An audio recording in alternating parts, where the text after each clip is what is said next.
Oh yeah. Welcome to Buckeyes and Friends. Shuffle up and stay a while. Here we go.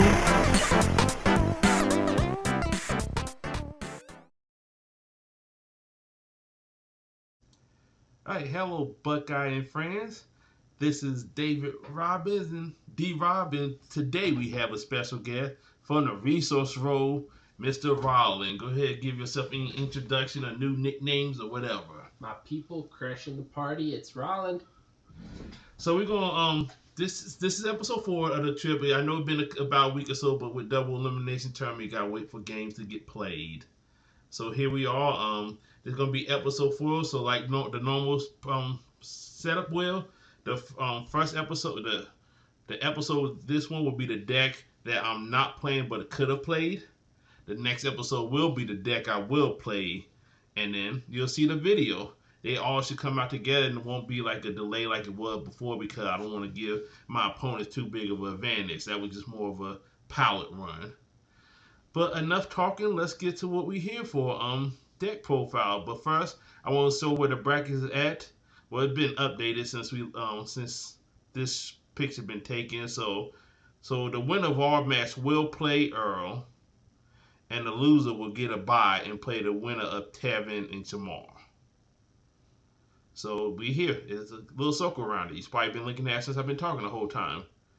Okay, continue on. So because of the way I build my deck, it's good to know what the home run powers are. So you allow 2 home run per season, and once you D power only activate when you use the card or use the actual power, not them being in your deck. So here's the list. We'll probably talk more about that during the back deck profile.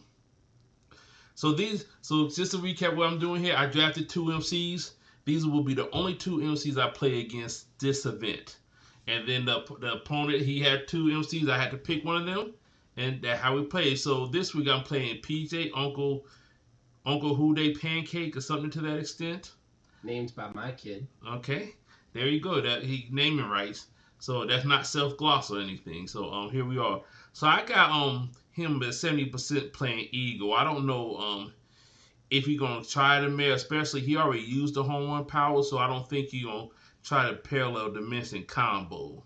Even if he didn't use it, I don't think he would try to waste it here. So these are the 2. I think he's going with Eagle, so the deck you're gonna see geared towards that. And his 2 MCs are Phoenix was the first pick, and then he took Crystal next. I think these are still decent MC. What's your thought on these 2 MCs? I can see why he picked them, but a 7 health MC is a 7 health MC, even with home run powers running around.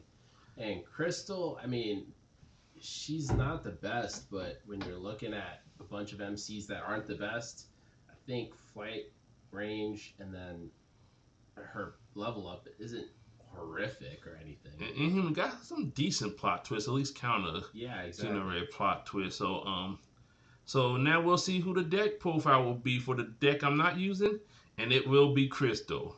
So these are my ratings. I got about 50% chance I could beat the man, 50% chance I beat Eagle. I like to give my opponent the benefit of the doubt. It could be more, it could be less. When you see those percentages, you think that's about accurate, Roland, or you think? Oh yeah. I mean, because if I get the colors, if I play Crystal, get the colors and level, then she the bomb digger. Then like I said, I got guns. They don't got a gun. That's gonna be the big theme in this deck profile. The next one we do. So both of these decks I put together by myself.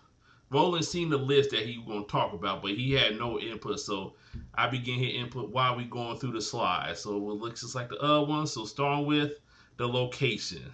So, all the locations. So as you see, she just to level up, she needs a rainbow, which we're gonna call the 4 color, because we're gonna refer to that rainbow. So she need to pay a rainbow just to level up, and then once she level up, she had to pay a rainbow. But the power is really good. Get 4+1 on a character on your side.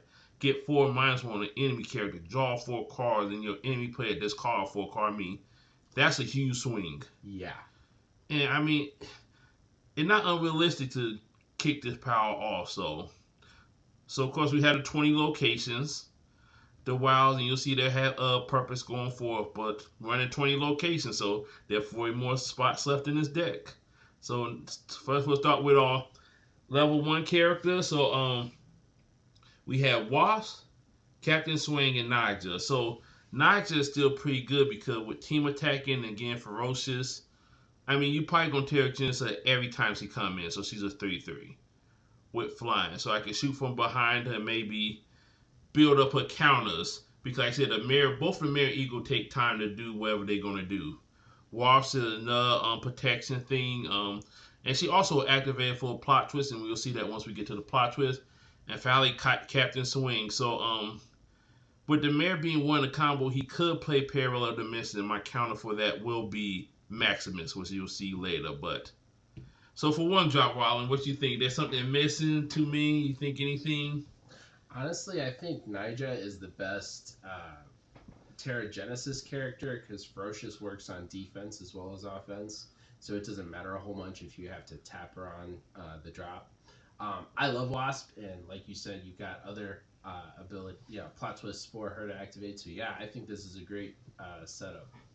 Yeah, I would have loved to get more guns, because like I say, his characters don't shoot, and I like to shoot at him, but I think this, more so I had to play with what the cards I have. So going to the 2-drop. So the only one I'm running is Inferno here, and just because again he's on team, and he can team attack with Crystal to try to get that Wound on Eagle. Most of the deck is built geared towards going that Eagle, but we got some mirror stuff in here. But 30-30, we got to worry about that when that happens.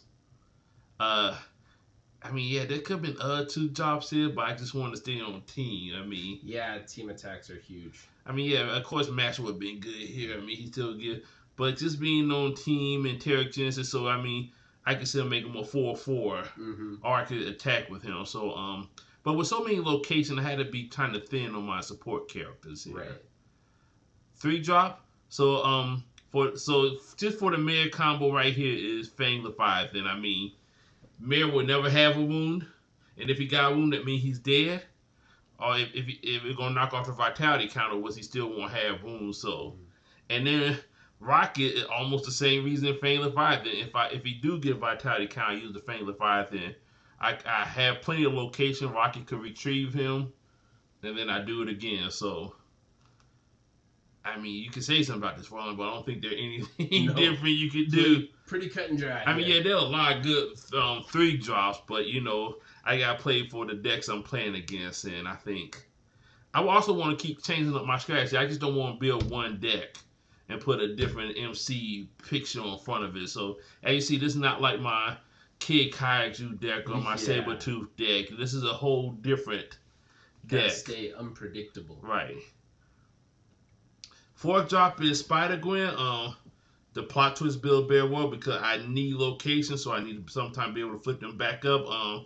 I could pay 4 whenever to get her out the deck. I put multiple copy because if you put one in your deck and you draw that in an opening hand, it just don't feel good. So exactly. And she got dodge, and she's a 4/7. She's pretty sticky, especially if you can power her up.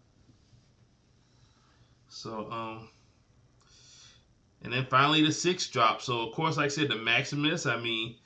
If I can't somehow get the Fang Leviathan or clear the mirror, I could give him this. Or if he got the Parallel Dimension, we could swap him out with a 5/5 with the gun. Is a lot easier to handle. Yeah. Iron Man, like I said again, we flipping back up location. If we use Chris Power once, we would probably win.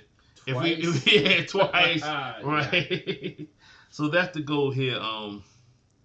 This is a pretty straightforward deck. I said, this the deck I'm not playing, so I didn't give it that much deep thought. So maybe one of those I could have slid in there. And finally, the 9-drop is Dark Phoenix, another home 1 power, but it should hit the fan. This is what you want, clean it up. Get rid of plot twists, get rid of parallel dimensions, right, if that's what you're up against. Right. That would be the main thing, but if I played, I wouldn't expect her to see play, but she's there. Yep. You want to have a backup. Right. You know, whenever you go to the prom or whatnot, you want your mom driving just in case shit go bad. You know, she could bail you out in. That way, I need mom to bail me out if stuff goes sideways, a parallel dimension pop up. Finally, no equipments in this deck, but with so many location, that's understandable. And finally, the plot twist. So, Telekinesis misses one of the top plot twists in general. Mm-hmm. I mean, to put +2 on each character and just exhaust them, just every character +2 counters. Emerge from the cocoon for my support character. So, I mean, with Nigel, if I play her cocoons and give her 2 counters, now she's a 5/5 ferocious. Mm-hmm. Or if I got 2 of them in hand, and then build a bear world to flip back up the locations. I mean, yeah, I'm pretty sure the other thing I could fit in here, but I think this is straightforward for the 2 MCs I'm playing against. Mm-hmm. I mean, if you do build a deck, Warren, they probably don't beat many other decks. No. No. This is geared to play against either Mirror or Ego. I mean, and we said even at 50%, maybe a little higher, but I would say 50-50, you depending on your draw. You don't have no cane or anything. So your final thought on this deck profile, like if you were Team Apex and were grading this deck. Oh, they grade weird. So Well, okay, so maybe say... maybe not Apex, or are you this suburb Milwaukee? But let's just say you were a Buckeye and you were grading this deck. Then where are you going with this? So kind of what I love about this league is who you're playing against, and you can kind of Batman tech against it. And I think that's what you've done here beautifully. You know what you're going to be up against potentially. You've got outs to either Ego or Mayor. Ego's real easy. You just shoot him in the face until he goes down. And he's too friendly. He won't say anything about it. Right, and with shooting him, you avoid a lot of the villain plot twists. Exactly. Because, I mean, the big effect, that's why you didn't see many photos in the draft, just because the villain plot twist suite is pretty nice. And the photo plot twist on top of that. Mm-hmm. Man, like I said, you just got to beat him once. Yep. So I think for what we need to do here, your Crystalist is A+. All right, you heard it there first. I mean, it didn't make the resource world profile list, but here we are. I can't be giving away no secrets. I know, I understand, but sometimes something's so good you just can't hold it in. But yeah, so there you have it, our crystal list, my crystal list, and with extra voice here. So I'll be playing a game in a couple days, Sunday at Epic Loot. So you'll see a live game for that recorded. And yeah, we're gonna end this video, and probably if you don't know, but we can probably do the other video next. But y'all will see it all together. Gonna feel like days later. I don't know how math and days work, but you'll figure it out. So Time stone and go. So episode 4 coming to the end. Episode 5 next will be the deck profile for the Phoenix. What will be the deck I will be playing? Have a good day, good night, or wherever you are, a good time and chill. I don't know what people do nowadays. Good night now.